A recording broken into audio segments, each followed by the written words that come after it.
I've been telling everybody who will listen that I feel like we're in the middle of a significant spike in technological capability right now.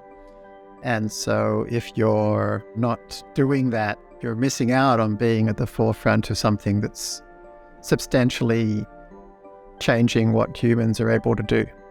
You're listening to Gradient Dissent, a show about machine learning in the real world, and I'm your host, Lukas Bewald.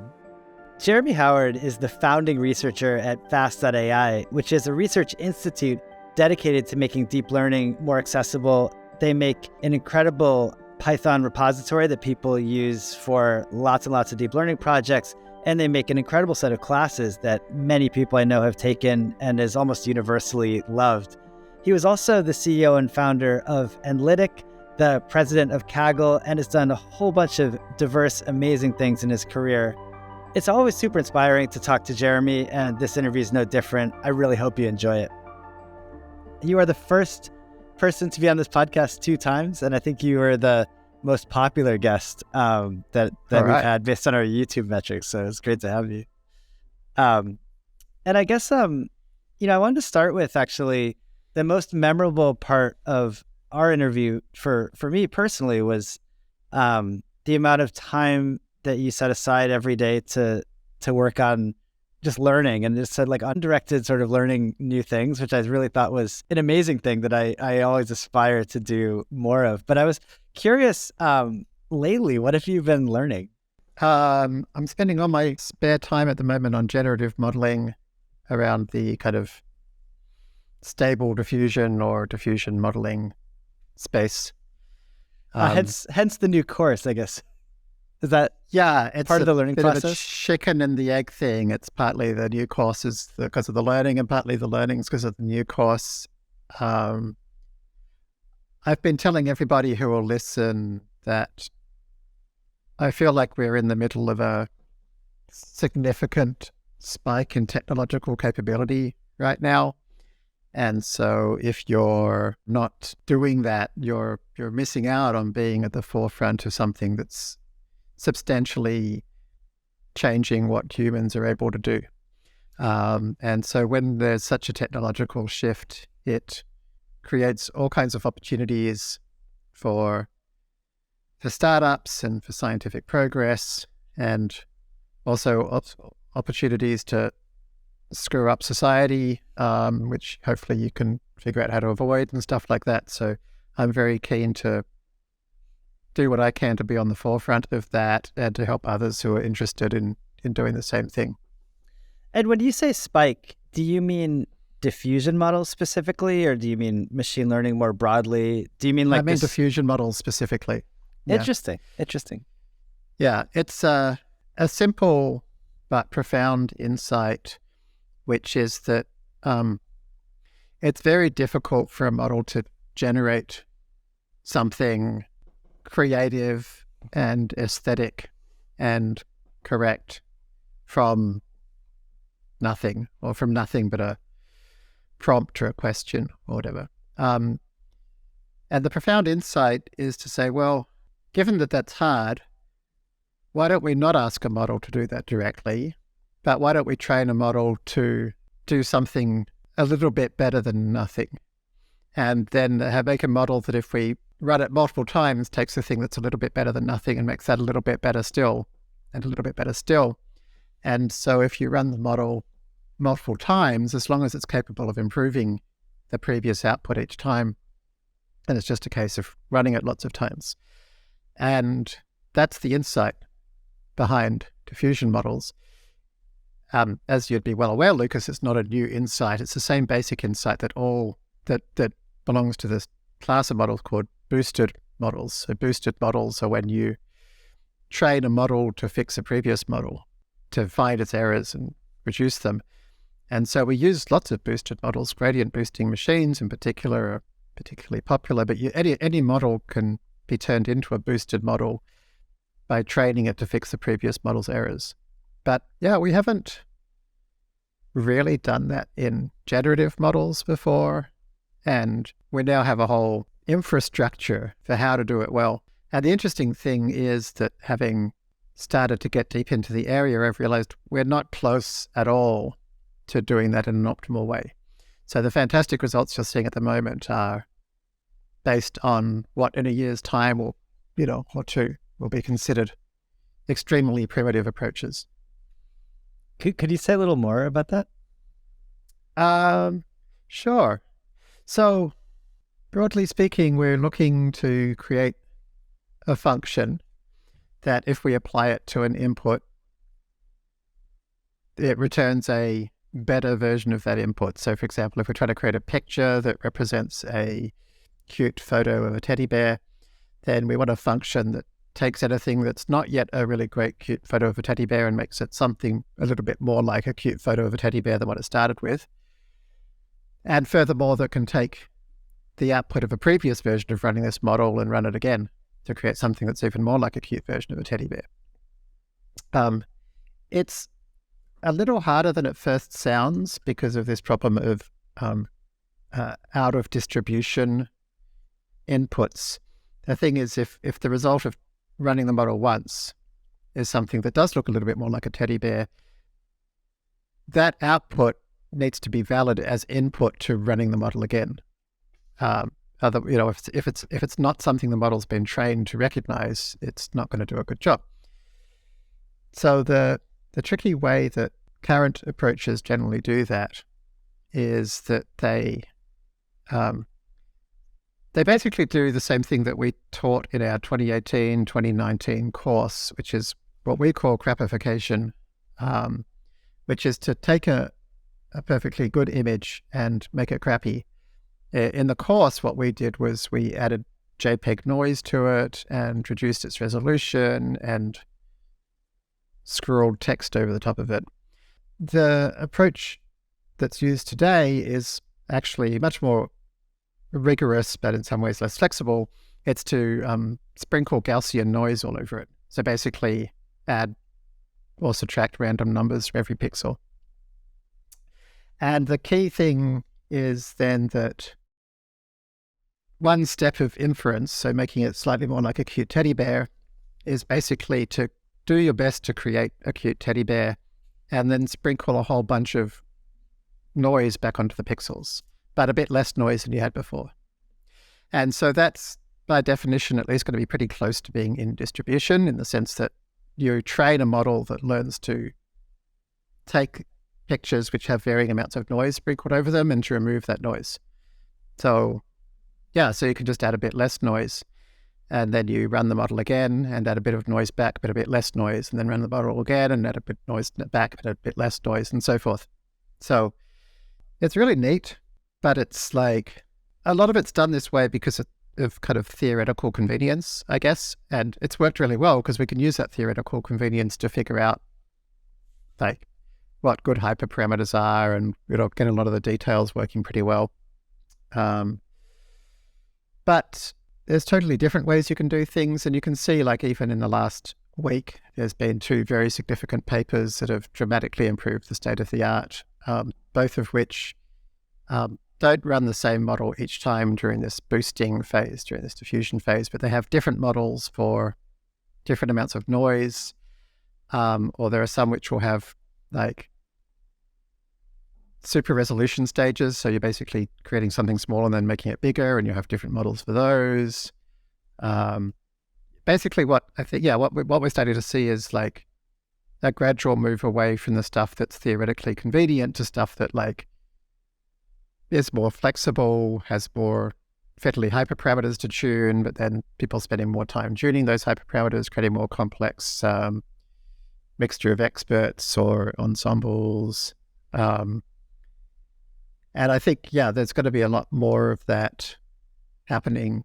And also the biggest piece, I think, will be this whole question of like, well, how do we use them with humans in the loop most effectively? Because like, the purpose of these is to create stuff. And currently it's like, it's almost an accident that we can ask for a photo of a particular kind of thing, like a cute teddy bear.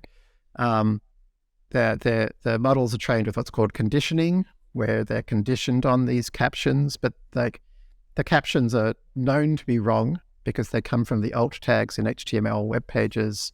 And those alt tags are very rarely accurate descriptions of pictures. So the whole thing, and then the way the conditioning's done is kind of really got nothing to do with actually trying to create something that will respond to prompts. So the prompts themselves are a bit of an accident, and the conditioning is kind of a bit of an accident. So the fact that we can use prompts at all, it's a bit of an accident. And as a result, it's a huge art right now to figure out like how, trending on ArtStation, 8K, ultra realistic, portrait of Lukas Biewald looking thoughtful or whatever.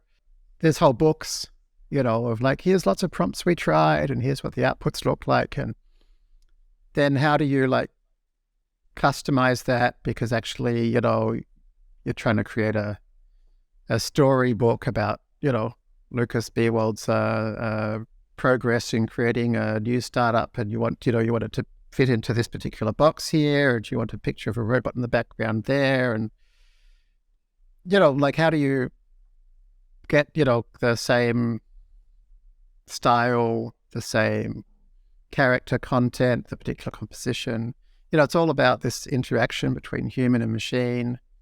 There's so many things, which we're just starting to understand how to do. And so in the coming years, I think it will turn into a powerful tool for, computer-assisted human creativity rather than what it is now, which is more of a hand something off to the machine and hope that it's useful. Do you think the same approach applies across domains, or is there something about images, the way it's sort of obvious how to add noise and maybe the data set that we have? I mean, certainly the way you described diffusion, there's a natural application of that to almost any domain, but I Correct. guess Gaussian noise on text, it's a little unclear to me, like what that really means. So last week, a paper showing diffusion for text came out. There's already diffusion models for like proteins. There's already diffusion models for audio. The audio ones some of them use a fairly hacky, obvious, but neat approach of using diffusion to generate spectrograms, which are images, and then having something like a super resolution model, but it's not doing super resolution, it's doing spectrogram to sound. So yeah, these things are already starting to exist. They haven't had as much resources put into them yet, so they're still not that great. But yeah, that's the thing, Lukas. This is not just for images at all. It'll be used in medicine. It'll be used in copywriting. I mean, the way we currently do generative text models, again, it's kind of a happy accident. So when I did ULM Fit, the whole reason I created a language model was for the purpose of fine-tuning it to create a classifier, And GPT then that took that idea and scaled it up with transformers. What Alec Radford was trying to do there was not generate text, but trying to solve other problems by fine-tuning it. There was this kind of discovery almost with GPT-3 that when you take this and you scale it far enough, it actually starts generating reasonable sounding text. But the text is not necessarily correct. In fact, it's very often wildly incorrect. And so, intentionally working on text generation approaches, which are specifically designed for generating text, is something that there's a lot of room to improve. And generally speaking, the way I see it is this, is you've got a generative model that's trying to do something difficult and it's pretty good at it, or at least better than nothing. It'll be better at it if you can do it in a way that it runs multiple times during inference, because you're giving it more opportunities to do its thing. So I think, that means that these multi-step inference models, which may or may not be diffusion models, but kind of boosted generative models are here to stay, because no matter how good your generative model is, you can always make it better if you can find a way to run it multiple times.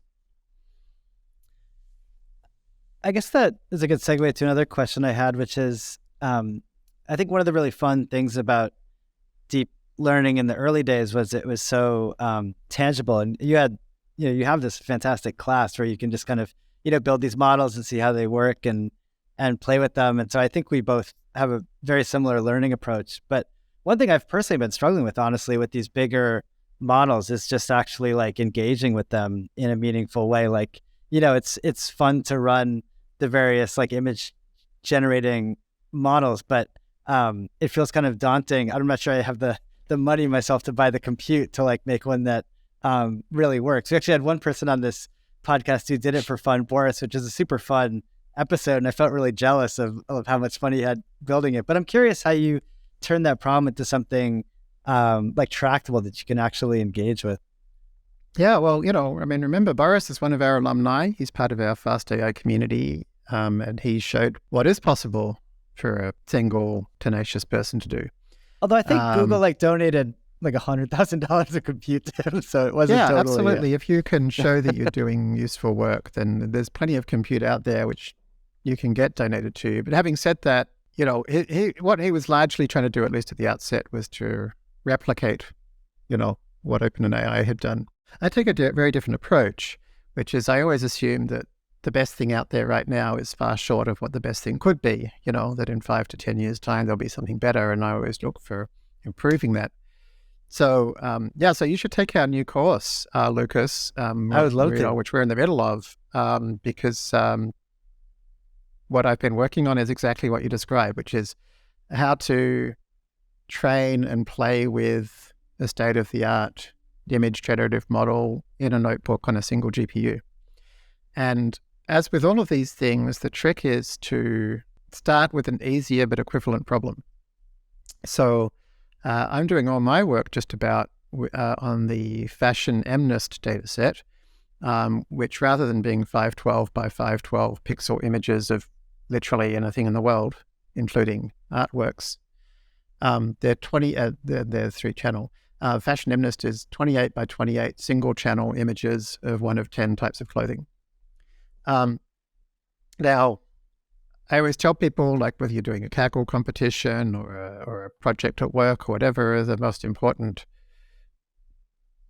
2 steps are to create a rapid feedback loop where you can iterate and test fast, and to have a test which is highly correlated with the final thing you're going to be doing.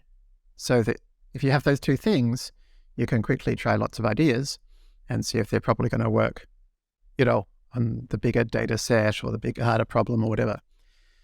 So it turns out Fashion MNIST, basically, I've kind of like replicated a bunch of different approaches from the literature. On Fashion MNIST, the relative effectiveness of those different approaches on Fashion MNIST mirrors basically exactly their relative effectiveness on Coco or ImageNet or Lion or whatever. Cool. But I can train a model on a single GPU to a point where I can see relative differences in about 2 minutes. Wow. And that means I can, very rapidly try things. And so I've started, building notebooks where I show every single little step. And also it helps a lot to use notebooks, which almost nobody working in the generative modeling field seems to be doing at the moment. So what they do is they have, the normal approach is to, do ImageNet 64 pixel or, Sci-Fi 32 pixel, which is still better than doing 512 by 512 Lion, but it still takes, ImageNet 64 pixel takes many hours on an 8 GPU machine. You can't do a fast iteration loop, So in a notebook, I can run a single iteration of diffusion. I can see what the outputs look like because the pictures are all there in front of me. If you're not using this kind of approach, instead you're switching back and forth between a terminal, and then you need some way of actually viewing the images. And given that you're probably not sitting directly on that 8 GPU box, you're probably SSHing into it. So now you've got to find a way to show those pictures. There are ways, by the way, of showing pictures in the terminal. For example, if you use iTerm2, there's something called ImageCat. If you use other terminals, they probably support something called Sixel graphics. But there's, they're not going to be as good a exploration environment for this kind of stuff than a notebook is. So yeah, I think there's lots of opportunities for, people like you and me to play in this field. I mean, I know there is, because I've, started spending time talking to some of the folks who were the primary researchers responsible for the key components of stable diffusion. And I'm already telling them things that they hadn't thought of before by virtue of weird little experiments I've done with Fashion MNIST on my single GPU Jupyter notebook. Yeah, that makes sense. I mean, a fast feedback loop is so important. I mean, that's Right. very cool. I was curious broadly if you have thoughts on stable diffusion in general. I feel like, we're sitting here in November, 2022, and I think they've done an amazing job of bringing awareness to generative models. I don't know. What do you think about stable diffusion? I mean, it's been great for progress in the field, clearly. Yeah, I mean, generally speaking, I'm all about democratization and accessibility, as you know. I don't love the fact that before stable diffusion was released, a small number of people in the world had access to the full generative models, and then other people could pay for cut down versions of them, use them in small quantities. The thing is, accessing these things through a web-based API is extremely limiting. When you've actually got the weights, you can really play with both the engineering and the artistic side of doing things that no one's done before. So yeah, I think that's great. I think it's important.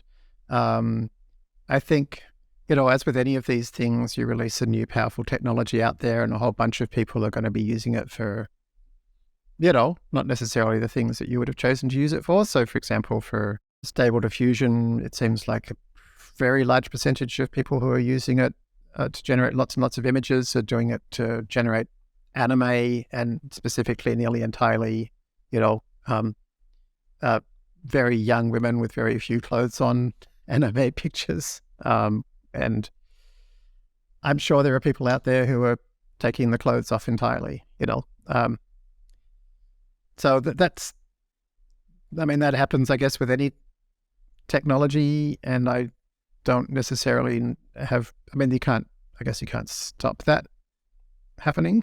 But we certainly need appropriate laws around at least, making illegal things, make sure that things that we don't want to be legal are in fact illegal. But yeah, there are obviously huge benefits, and you're not going to get stuff like, protein diffusion models or, pharmaceutical diffusion models, or, none of those are going to develop if the technology's in the hands of 2 or 3 big organizations. So it's certainly a very valuable step on the whole for society to have this stuff as open as possible. And to be clear, it was all trained at universities, so the main one, most of the stuff we're using now for stable diffusion is trained in Germany, at German academic institutions, using donated hardware. Yeah. I guess it's interesting, though, that it was, I think, primarily ethics and AI considerations that, made folks like OpenAI kind of restrict access to their models, or at least that's what they said. Do you think that you would know a priori that was the wrong thing to do? Would you have pushed against that at the time? I actually read a blog post about that back when GPT-3 was just announced and not released. Mm-hmm. And nearly universally, the feedback, at least from the AI community, was, oh, this is lame. They're just doing it for profits. And in my blog post, I said, well, not necessarily, there are genuine things to be thinking about here. Which is not to say that means that the motivation wasn't at least partially profit-driven. It might well have been. It's certainly convenient that the ethical considerations read in this way entirely align with profit-driven motives as well. But like I say, it doesn't necessarily mean they're not true. And I'm pretty sure it's for both reasons. And if you look at the way OpenAI has behaved since then, they've behaved in a way that is very increasingly apparently profit-driven. So I'm less generous in my interpretation now than I was then, based on their continuing patterns of behavior. And I think also with the benefit of hindsight, it feels a lot more like, in the last couple of years, companies keeping models to themselves, the main impact that seems to have been is to create a bigger bifurcation between haves and have-nots in terms of capability, requiring more researchers to pay for API access to do things, a decreased amount of openness, and in fact, even, what could be argued as being kind of deceitful behavior. So like, for example, we now know that the OpenAI models that you can pay to access are actually not the same as what's been described in their research papers. And we've now had dozens of people write research papers comparing various work to the OpenAI models. And now we learned that actually we're not comparing to what we thought we were comparing at all. And, thousands of hours of researcher time being wasted and papers being published with what turns out now to actually be totally wrong information in. So yeah, I'm definitely, more enthusiastic about the idea of being open, than perhaps more confident about that than I was a couple of years ago. And I guess, do you have thoughts on the language side of things, like large language models? Like, do you think that, for example, prompt engineering is headed to be like an important way of doing machine learning? Like, you do see these models doing incredibly well in like a wide variety of NLP tasks, like better than models, trained specifically on these specific tasks sometimes. Yeah, I think generative text models have both more opportunities and more threats than generative image models, for sure. Like I say, they're kind of, the fact that they work at all is in some ways a bit of an accident. They're far, far, far from being optimized for purpose at the moment. But they're already amazingly good, particularly if you do this kind of stuff where, literally there are now dozens of papers just look at like what kind of prompts happen to work on these models that we kind of accidentally made generative models with, let's think step by step and whatever else. We're starting to find ways to actually get them to do a little bit more of what we actually want them to do, but so far using really, really basic things like, all this instruction tuning. So, rather than just feeding it the entire internet, let's actually fine tune it with some examples of things that are actually correct, and actually represent outputs that we would want for these inputs, rather than just whatever somebody rando wrote on the internet 25 years ago.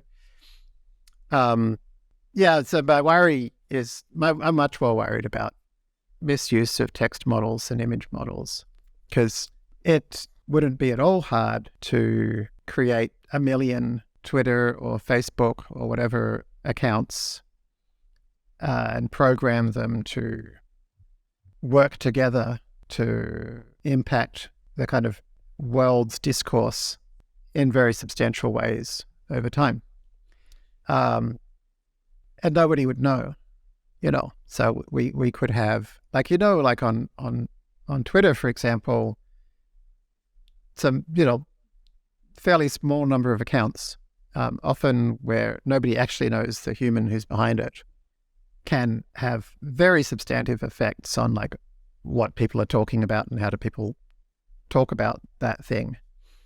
And so imagine, 1 million of those accounts, which were actually bots that had been trained to be more compelling than humans, which already for years we've had bots which humans rank as more compelling than actual humans, and that they've been trained to work together, take alternate points of view in exactly the right way, and this bot gradually gets convinced by that bot and whatever else. Like, it could cause a very small number of people in the world to programmably decide how they want humanity to think about a topic and pay to make that happen. Although if I remember right, it seemed like all of fast.ai's like sort of broad mandate was to basically make a no-code interface into machine learning so anyone could access it. And it does sort of seem like prompt engineering, to the extent that it works, is like a huge step in that direction. Isn't Right. it? Yeah, that's what I'm saying. It's like, that's why I said it's like both like got more opportunities and more threats.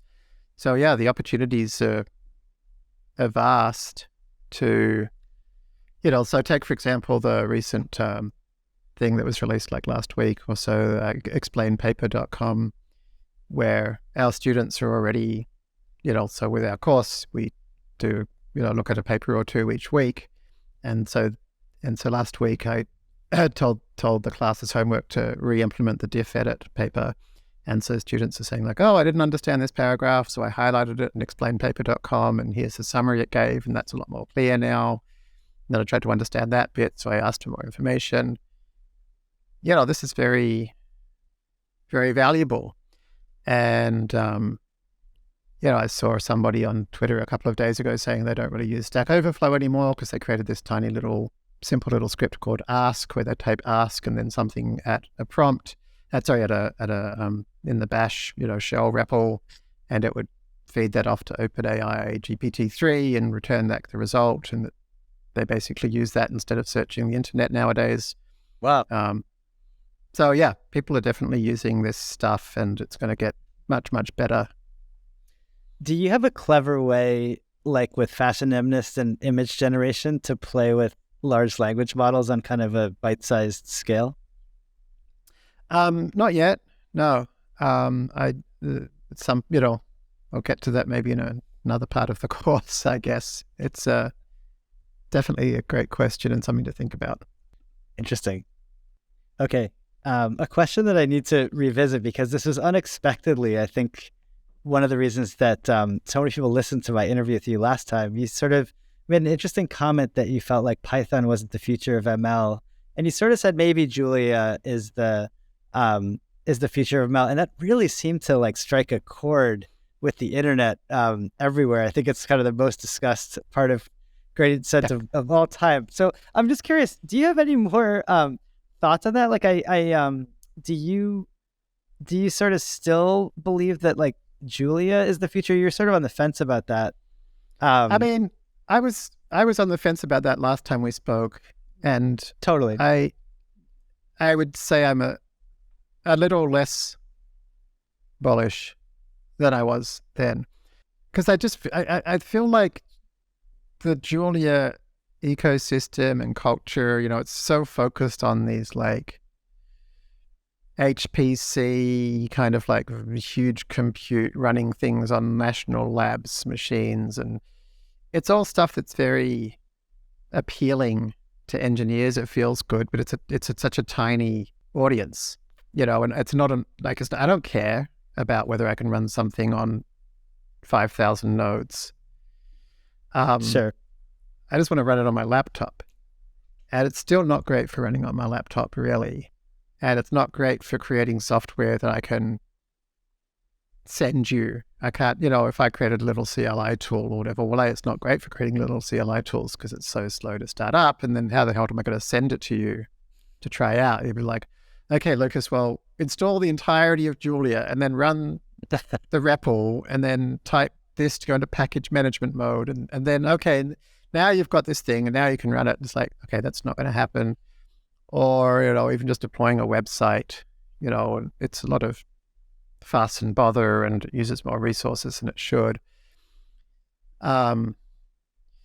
It's still got that potential, but, I guess the other thing that's become more clear, though, in the last couple of years is their grand experiment on type dispatch. It is more challenging to get that all working properly than perhaps I had realized, because it's still not really quite all working properly. And I think good on them for trying to make it work properly. It's a vast research project. But, there's a lot of weird little edge cases, and trying to make that all run smoothly is incredibly challenging. So I suspect yeah, something needs to replace Python, but maybe it's something that doesn't exist yet. Partly though, I mean, so what we're seeing instead, everybody knows we have to replace Python. So what instead's been happening is we're using Python to create non-Python artifacts. So most obviously JAX, JAX uses Python or a subset of Python with a kind of a embedded DSL written as a library, which only lets you create things that can be expressible as XLA programs, and then XLA compiles that to run fast on a TPU. And that works pretty well. It's very challenging though for research or hacking or learning or whatever, because it's actually not Python that's running at all. So it's extremely difficult to like profile and debug and so forth that code. Very hard to kind of run it in really nicely in notebooks. So like in our little team working on diffusion models, we kind of all want to use JAX, but every time we try, it's always like, because like everything I write is always wrong the first 14 times. And with Python, I have 14 goes at making it better by like finding all the stupid things I did by running one line at a time and checking things and looking at pictures. With JAX, I wouldn't know how to fix my broken code, really. It's difficult. But you don't think that flexibility is like fundamentally in conflict with making a language performant? Like I think we covered this last time. It is for Python, I think. Yeah. So for Python, like that flexibility is to be able to actually run it as Python code. So like if you look at where PyTorch is going now, they've got this Torch Dynamo stuff where they're working, they basically, can interface with NVFuser, and you can interface with Triton, the OpenAI compiler-ish thing. I'm not exactly sure what you'd call it. And so clearly PyTorch is heading the same direction as JAX, which is if you want it to run fast, you'll use Torch Dynamo or whatever it ends up being called. That's actually now, integrated into the PyTorch tree. That's clearly where we're heading. And again, you end up with, probably you'll be using Triton. So you end up, Triton's amazing, super cool, super fantastic, but you still end up with this thing that's running compiled code. It's not the same code you wrote, but a version of it. Again, more difficult to hack on. Yes. I think, if you look at how this works, there's a whole world of software that's written in languages which are explicitly designed to work this way. They're compiled languages, like languages like C++ and Swift and Rust. And they have something very nice, which is they have flags you can pass the compiler. So you can pass the D flag to run it in the debugger, or you can pass the O flag to run it, in the optimized version. And so basically you get to choose how close the code that's actually running is to the actual lines of code that you wrote. So that for debugging, you can actually, it'll run slower, but it's actually running the lines of code that you wrote. And I think we want something like that, something that, it looks like Python, it's pretty compatible with Python, but, you can still run it as Python, but you can also run it in an optimized way. Maybe something that actually takes better advantage of these kind of type hints that we can provide. That's my guess is what's going to happen is we'll see Python-esque languages. We'll continue to see these Python-esque languages appear that may begin to look less and less like pure Python and, are designed to work better and better with these back-end linear algebra accelerators and compilers.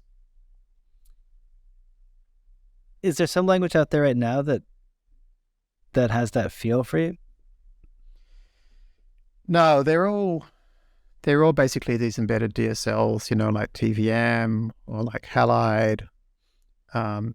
We have the MLIR, project which is kind of providing the back end needed for these kinds of things. And, Chris Lattner has a new company, which, presumably going to be placed better than any other to create what we need for this kind of thing. Since he's the guy behind MLIR. Yeah, but it feels like a big open area to me at the moment. Interesting. Okay, on a totally different topic that I kind of can't believe we didn't cover last time. I feel like we must have been right in the middle of it. I think Guy, along with many other people in the world, sort of watched you kind of advocate for wearing masks in the early days of COVID. And, I think you had some of the most high profile articles on this, the second most popular article on preprint. And I'm just kind of curious if you could sort of tell that story from your perspective and maybe, what you were seeing that other people were missing and how you're kind of approaching that problem differently. I mean, it's hard for me, Lukas, because I don't understand why, and I still don't understand why it's not reasonably obvious to everybody, what's everybody else missing and why? Because to me, from my point of view, well, okay, so let me go back. So February 2020, mid-ish February 2020, late February 2020, I had a course coming up at the University of San Francisco that I was going to be teaching. And I had heard, increasing chatter about this, Chinese virus thing. And I guess, what then happened was it hit Italy, and there was a lot more information in English about what was happening in Italy than there was what was happening in China. So it suddenly was much more accessible to see what was going on, particularly because a lot of the Italian doctors and whatever were actually on Twitter and stuff, so I could read what was happening. And that, a whole bunch of people were saying this is a disaster, I can't remember what it was, the president of the, main Italian medical body just died of COVID, and, there's not enough hospital beds. And then I knew it had kind of just, I think, starting to get detected in New York. And I thought, oh, well, it seems like it might be quite likely to come here. What does that mean for our course? It's very, not at all altruistic, just very, are we still going to do our course? So my wife and I kind of started reading about it to try to figure out what should happen with the course. And as we did, it's very obvious that it was going to be a global pandemic, and it was going to sweep through San Francisco within weeks. And so within 2 days, I guess, I wrote an email to everybody who had registered to the course, and put out a blog post and said, we're not doing the course live, we're going to do it virtually. This is well before, our university, or I think any university, had decided to do that, which again, I already thought was weird. I thought okay, it's not yet here, but obviously it's going to be. So why are people acting as if it's not going to be? And so, Rachel and I ended up writing a long blog post, because we were kind of okay, it's not just our course. It's we know we've got all these friends in San Francisco who are doing things that we're pretty sure they're going to look back on in hindsight and think that's a terrible idea, because I put myself and my community at risk. And so we said okay, here, we didn't know much about it. So we just said, look, as data scientists, here's what we can see so far in the data. It does seem to grow exponentially, at least at first. And, this is the impact it's been having in Lombardy. And here's the early impact in New York. And here's how the math of these kinds of, things work. And so here's not just a prediction, but an almost certainty as to what's going to happen here. And that got a lot of attention. And we had no idea how to avoid it ourselves. We were worried that historically, when there is global pandemics, it can lead to violence, it can lead to societal disharmony, whatever. So we decided to get out of San Francisco for a while. It was clear that there was going to be a lockdown at some point, because why wouldn't there be? Again, none of our friends seem to believe any of this is going to happen. I thought it was weird, it just seemed very obvious. And then, there was a lockdown like a week or two later. We had told our daughter's school, so like, oh, there's probably going to be a lockdown. They, sent back this rather annoyed email about interrupting learning or something. And so the schools were closed for a year in the end in San Francisco. So then we were like, oh, well, how do we like not get COVID? Because we probably don't want to get COVID because it seems like getting COVID can be bad. We started to hear from people who were like, saying maybe there could be longer term implications of some of these kinds of SARS viruses. So I started looking into like how it was spread, and I discovered that there's all these countries around China that had avoided getting hit by COVID, and particularly Hong Kong was like literally a train line away from Wuhan. And that just seems amazing, And that's when I discovered that like Mongolia, Taiwan, and Hong Kong all had this kind of, either universal mask policy or universal mask usage kind of culturally. And I thought, oh, that's weird. Because I thought masks were this kind of like weird thing that, I don't know, for some reason you go to Chinatown, you see people wearing masks, and I was like, that's weird. I didn't ever took much notice of it. But then as I started learning it was this respiratory, I thought infection, and it kind of seemed to make sense. And so I wrote something in the Washington Post talking about how in the Czech Republic, particularly, the populace had independently decided to wear masks, heavily driven by a kind of a popular science YouTuber. And basically, within like 3 or 4 days, the whole country had made enough masks for everybody, and their president was like talking about how proud he was, and their like infection rate was going the opposite direction to other countries. I thought that was interesting. So I kind of read an article about that. And then I talked to a guy who used to be very, high up in the government on the science policy side. And I asked him what's going on with masks. And he said like, well, nobody thinks there's very convincing science about it. So he said, if you want to convince people to wear masks, then you'd need to, find some better science.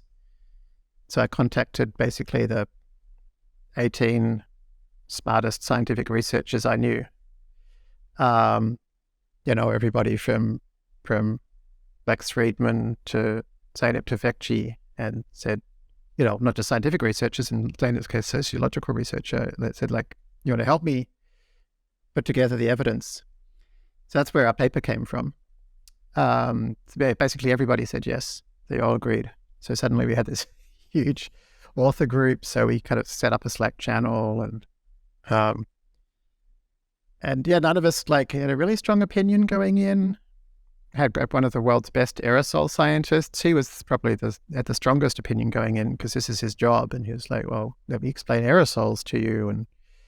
And then what happened was there was this amazing couple of papers that actually used this laser scattering light chamber thing to actually literally take videos of, respiratory particles suspended in the air, not suspended, but they just float in the air. It showed that they float in the air for up to an hour. And it showed that when somebody wears a mask, they don't appear. And that was the point where I went from like curious and interested to 100% convinced. Because it'd be like if somebody said like, I promise you, Lukas, if you throw this ball at that wall, it won't bounce off. It will go through. And then you'd be like, well, Jeremy, I'm not sure, but I'll give it a go. And you throw the ball at the wall and it bounces off. And you go like, Jeremy, I am very sure you're wrong about your theorem. And that's how it was with masks. There were people who said like, our masks don't provide respiratory protection from these airborne particles. And here's a video of them not going through the mask. So I was like, okay, I don't need any RCTs. I don't like, it's like, there's a video, it's a picture of it working. So so then I kind of went all in on just trying to say to people, oh, look, there's actually a thing that stops the thing that infects us. So we should wear them. And I found it extraordinarily bizarre that everybody didn't just go, oh, look at that video of it working, therefore it works. Um, so it's like a super frustrating experience. Like there's nothing I enjoy about researching masks, and there's nothing I enjoy about political advocacy. The former is boring and the latter is stressful. But when there's something that so obviously can like save millions of lives and also like can avoid who knows what long-term harm, it just seems absolutely ethically required to act on that. And so I spoke with all kinds of like world leaders and politicians and celebrities and whatever. And in every jurisdiction, it was like this, like a whole new conversation. It's like talking to people in South Africa. And so I go, oh, we don't believe in masks. It's like, talk to people in London. We don't believe in masks. Talk to people in Australia. We don't believe in masks. Talk to people in Florida. Oh, we don't believe in masks. And like each one, I discovered this horrible thing, which is everybody decided they didn't believe in masks until their personal jurisdiction got hit hard by COVID, until the hospitals started filling up. And then they would get back to me and say like, oh, tell me more about this masks thing, Jeremy. And that was like infuriating because, of course, the answer is, well, if you had have put in mask mandates 2 months ago, then this wouldn't have happened. And now it's too late because masks can reduce R by a bit, but not enough to reverse a full-on pandemic once it's there. So honestly, I got really burned out by the process. Like it was like, in some ways it was successful, but in the end, the pandemic still happened. And in the end, I'm still, flabbergasted, particularly now that like high quality medical masks are like widely available. Demand is so low that factories have been shutting down, So yeah, I've never had COVID. Like literally nobody I know who has worn a high quality mask at all times indoors. No, none of them have got COVID. And everybody I know who doesn't have all had COVID. And there's a point at which you just kind of say like, okay, I've done what I can. You do you. So you continue to wear a mask indoors at all times? Yeah. And I guess what would change? When would you stop wearing a mask indoors? I mean, I suspect like the same as the answer question. When would I stop drinking clean water? I'd rather keep drinking clean water. And just like we decided. I mean, remember it took decades, even after the John Snow experiment, for big cities to decide to invest in clean water infrastructure. So presumably after some number of years, we will invest in clear air infrastructure. So China's already done it. They now have, I believe, HEPA filters in pretty much all their public buildings, and they're putting in UV sterilization in pretty much all their public buildings. Uh-huh. So hopefully at some point the West will do the same thing, and then it'll be like, okay, I'm in an environment with clean air, so I don't have to like self-clean the air. So that'd be one option. Another would be, again, China's ahead of us on this. They have nasal vaccines, which, probably much more effective. So if we eventually get those, and, I think they can actually make a significant dent on transmission, which the injected vaccines don't make much of a big impact on transmission. So yeah, there are technologies that should allow us to be able to be, I think, pretty safe in indoor spaces. But you don't wear masks in an outdoor space? No, I mean, I wouldn't, it's not exactly a hard and fast rule. We went to a birthday party recently, for example, where it was like a karaoke thing, and it was outdoors, but all the kids were singing and they were tightly packed and whatever. So our family wore a mask because there's a high amount of aerosolizing activities going on with a high density of people. But yeah, broadly speaking, I'm not too concerned about outdoors because the airborne particles disperse much more quickly. I see. So I guess the interesting thing about that story maybe is that there maybe was a fairly broad scientific consensus, but no one was really ready to advocate for it. Is that a better summary of what was happening? If you got all these scientists together and they actually all agreed with what you were saying. They didn't, unfortunately. What happened was it was highly polarized by area. So the people that actually understood this are the aerosol scientists, and the aerosol science community was basically 100% all on the same page of like, okay, talking, breathing, these are aerosolizing activities. We have loads of evidence that this is transmitted through aerosols. We have loads of evidence that in the droplet nuclei, that are suspended in the air, masks block those from getting to your lungs. Like all those were pretty much understood in that community. But then the challenge is, Lukas, that we haven't had a major respiratory pandemic in the West really since the Spanish flu. So none of our infectious disease community has any background in that. So I spent a lot of time advocating, including speaking directly to the WHO's infection control groups, or the folks that, kind of ran the response at the WHO. And they were overwhelmingly people who had a background in infectious diseases that were spread through contact, the kind of stuff that hand washing helps with. So they were just coming from a totally different direction and had decades of experience on treating different kinds of diseases in a different way. And they were doing their best to learn and understand. But for some, that was a very difficult experience. And one in particular, John Connolly, like his financial stake was very high in this fomite, transfer. That transmission is not through the air, but by contact, because, he has financial interests in that being the case. So very difficult for him to come to terms with the idea that this is a respiratory infection through respiratory particles requiring respiratory protection. So yeah, that was a big challenge, is this worldview difference between different scientific groups. And the aerosol scientists, there were actually none of them on the WHO's infection protection committee, or infection control, whatever it was. So it was I noticed when I was talking to WHO, it was a total lack of diversity. Every single one had the same kind of academic background and the same way of thinking about things, and they all knew each other very well. And they also all saw being involved in the WHO as being a very strong status signal in their career. So everybody wants to be invited to those kinds of things. And so you really want to have all the other people on the committee think you're a good, nice person. And so it creates this real monoculture. So that was another big part of the problem. And it was all it definitely made me a lot more cynical than I was before it, to see how the WHO works, and even our big paper, how to get it published. It took a year from being written to being published. So by the time it was published, it was basically too late.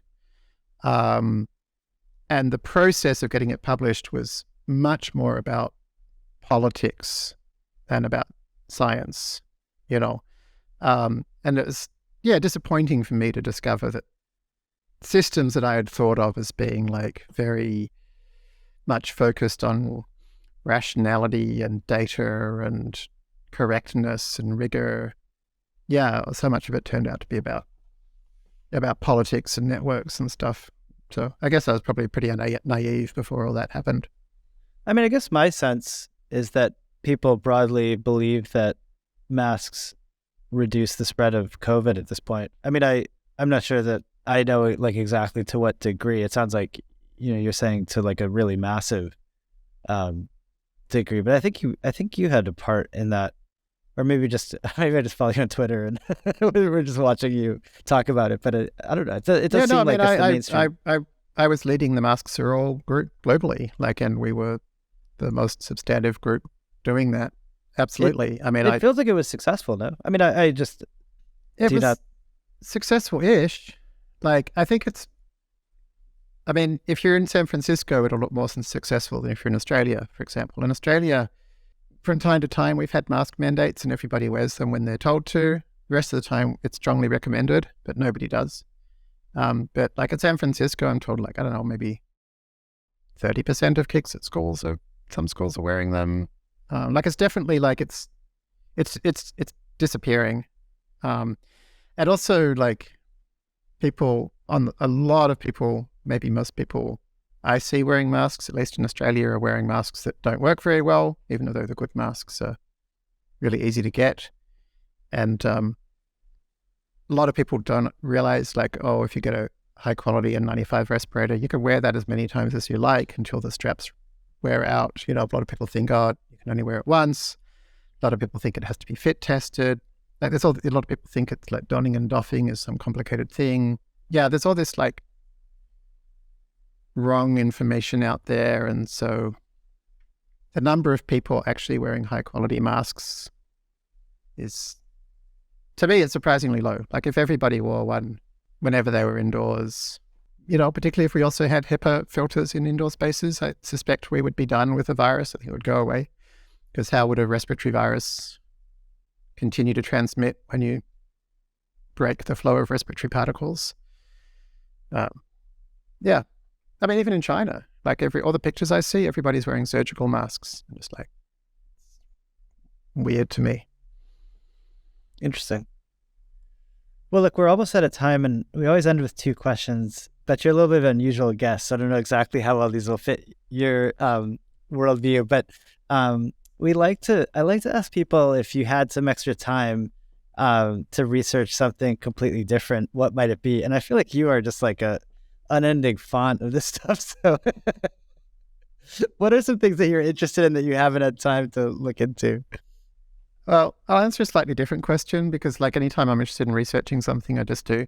Fair enough. The most recent thing I spent a lot of time researching is children's education.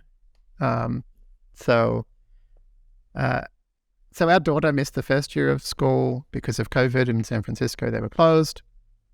That would have been her kind of transitional kindergarten year, as they call it in California. And then we came to Australia, and so she went to regular school for the first year here. And she was straight into grade 1. And she enjoyed it. She was always happy to go and happy to stay there, but it felt like she had like blossomed a lot more during her previous year, when she was doing stuff over Zoom and on apps and stuff, than the year that she was in person in the classroom, which really surprised me. And instead she had become much more of a perfectionist and was becoming like much less resilient after her year at physical school. And that all seemed really weird to me, because I thought that environment would be much more healthy than the previous one. So I started investigating it really carefully and studying a lot of academic papers about education. And I was just stunned to discover that, there's kind of like pretty broad consensus in parts of the academic community, or some very strong data that suggest like schools are not a particularly great place for most kids to really blossom, or at least entirely focus on school learning. And in fact, kids that do tutoring, get tutoring, are like in the very top highest academic performers, regardless of their previous background. Like it seems like all kids can be really successful given the right tutoring. And that like, because our daughter was doing all this stuff with like apps and on Zoom and stuff during her first year, none of that is limited by the speed at which a teacher thinks a kid should go, but instead the computer is dynamically adjusting difficulty over time.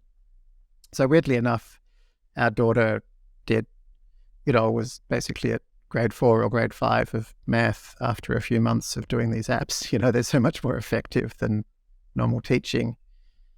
So we're also trying to figure out like, well, how do you avoid her getting really bored and stuff? So I did this really deep dive into education, and discovered there's all these like fascinating different ways of teaching and learning, which are entirely different to what's done at normal schools.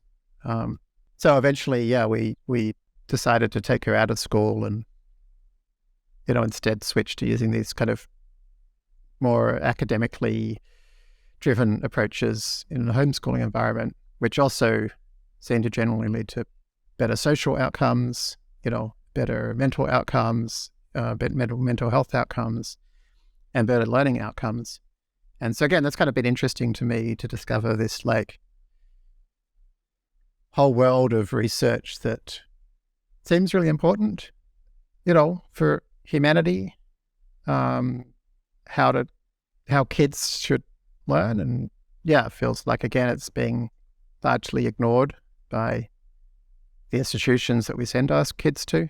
And so wait, let me just summarize and see if I got the summary of this. Basically that tutors are much more effective than schools at actually teaching kids things. Is that what you're saying? That would be part of it. I mean, and specific then, but I mean, there's lots of, so yeah, that's kind of one starting point. It's like, yes, even kids that would otherwise have been doing pretty badly at school can be in the very top performers.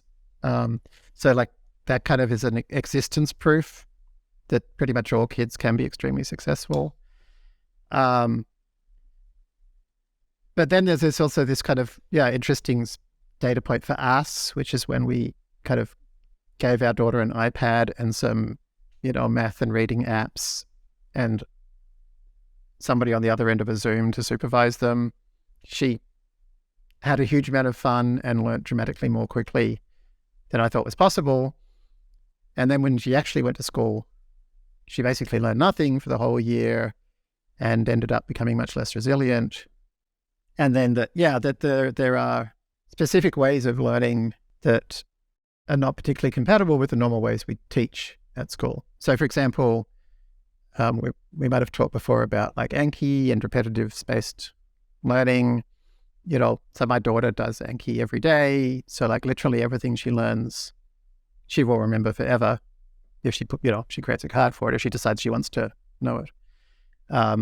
So like and that's kind of quite difficult to do at a normal school because you need all of your grade levels to be doing Anki so that in grade 5, you've still got cards from grade 1 or grade 2 coming back.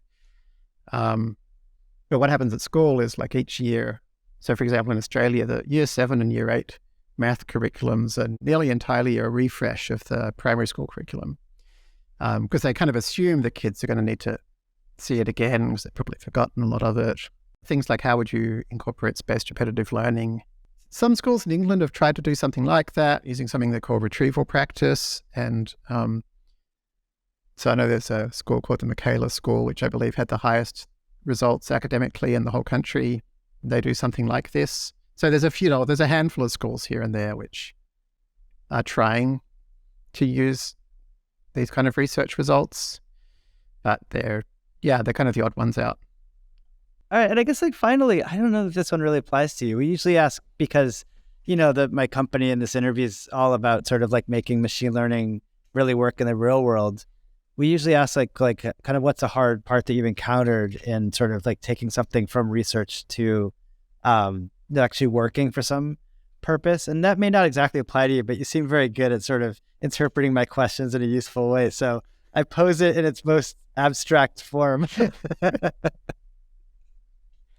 I mean, I've had lots of projects that I've tried to bring into the real world. Of course, that's right. Yeah. So, and it's difficult, I mean, I've been doing machine learning projects for over 25 years now, believe it or not. And in the early days, it was such a challenge because managers didn't believe in the power of data at all. And when I would try to tell them that it could be really valuable, they would always say, like, can you point to a role model of a company that's been successful because of their use of data? And there were none, and that was tough. Yeah, amazing. And then Google came along, which was great, because then I could point at this one company that was like really working hard to use data and they've become very valuable because of it. Nowadays, that bit's a lot easier. But actually, unfortunately, my answer is going to be that I've kind of, for a lot of companies, I've given up on even trying because I tried to get, particularly when I was at Singularity University, where all of our students were basically execs from giant companies. And we were trying to convince them to be more data focused. And some of them really took that on board. And then they would like invite me to come and talk to their VP groups and exec groups. And I saw lots of, big companies try to get more data driven, try to use machine learning. I didn't see any being successful. And the issue seemed to be that their entire management teams were people who that was not their area of expertise. They were not promoted because they were good at that. They would have very smart, data-driven people down in their kind of business analyst levels, but they would have no idea which ones knew what they were talking about and have no way to kind of curate what they were being told. All of the promotion systems were, based on experience and credentialing and things other than analytical capabilities. So, yeah, so like in those kinds of companies, I eventually decided, like, okay, maybe it's not possible for a legacy company to become a data-driven company. And so nowadays I focused all of my attention on startups created by founders that are already data-driven and, have a good understanding of analysis. And what we're seeing is like, increasingly the most valuable companies, or particularly the most valuable companies in America, they're basically all now tech startups. I mean, they're not startups anymore, but they're all companies that are created by kind of engineers and data-driven people. So I'd kind of, I think for like data scientists interested in making an impact, the best thing to do would be to try and make sure you're at a company where that kind of work is appreciated and understood by the executive team. Yeah. Interesting. Well, great to talk to you. That was super fun. Thanks for you too, Lukas. answering my wide range of questions. Yeah. My pleasure. It's always so inspiring to talk to you. I really appreciate it. Oh, thank you. If you're enjoying these interviews and you want to learn more, please click on the link to the show notes in the description where you can find links to all the papers that are mentioned, supplemental material, and a transcription that we work really hard to produce. So check it out.